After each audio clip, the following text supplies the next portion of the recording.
Good morning and welcome to UMTC, and this is the first ever ship fitter competition, the Weld of Excellence. Our competitor, this is your stage. Give it your best. Learn from your experiences. And most of all, enjoy the journey.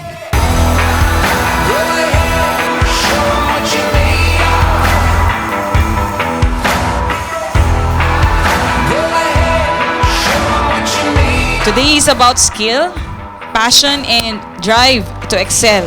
This competition is more than just a challenge, and this is the first ship competition for ship fitters.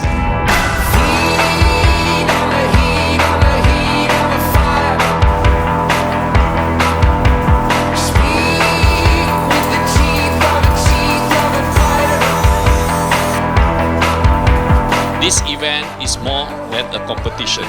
It is a stage to showcase the competence, precision, and dedication of ship fitters.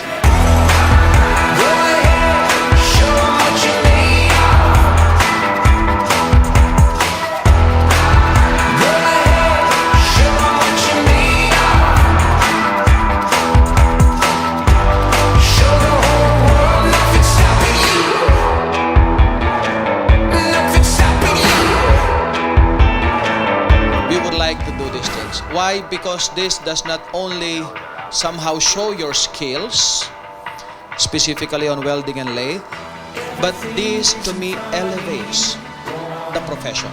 That we are not just ship fitters, that we are not just welders, that we are not just machinists. No, we are professionals that matter on board.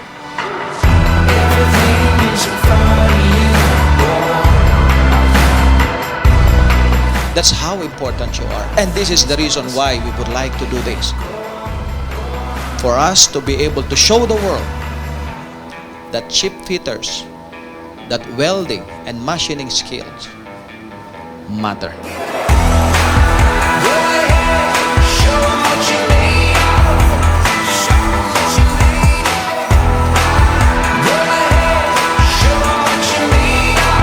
Thank you, and may this event ignite not only the flame of welding, but also the passion for excellence and safety in every seafarer's heart.